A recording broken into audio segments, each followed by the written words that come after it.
আমি আগে বাচ্চা হেসিং থেকে কিনে চাষবাস করতাম।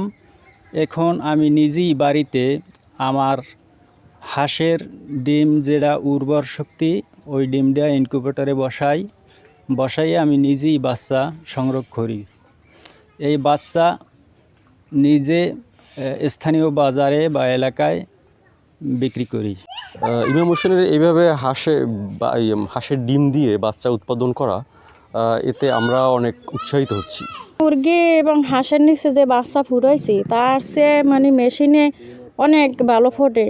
মানে 20টা থেকে 10টা কি 15টা ফুটছে হাঁসের নিচে, মুরগির নিচে। আর এ জায়গায় 100-র ভিতর মনে হয় যে 90টাই ফোটে, তারও বেশি ফোটে। তো ওনার বাড়িতে যথেষ্ট পরিমাণে হাঁস থাকার কারণে ওনার বাড়িতে সবসময় 400-500 হাঁস থাকে।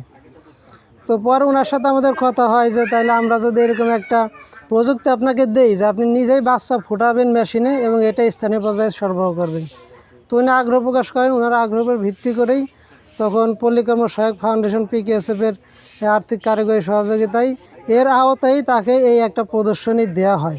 হাঁসের বাচ্চার চাহিদা দেখা যায়, এই জন্য আমরা তালে দিই। এই হাঁসের বাচ্চাগুলো বর্তমানে এখন সে এলাকায় এবং কি এলাকার বাইরেও বিক্রি করার সুযোগ তো রয়েছে এবং স্থানীয় যে চাহিদা আছে সেটাও সে পূরণ করতে পারতেছে। তার দেখা দেখেই উদ্বুদ্ধ হয়ে আশেপাশে যে আমাদের সদস্যরা আছে তারাও এর উপর ডিমান্ড দিচ্ছে। আমি আশা করি যে আমরা যদি এইটা ভবিষ্যতে এই প্রযুক্তি যদি আরও ব্যাপকভাবে দিতে পারি তাহলে এই এলাকায় কর্মচঞ্চলতা বাড়বে।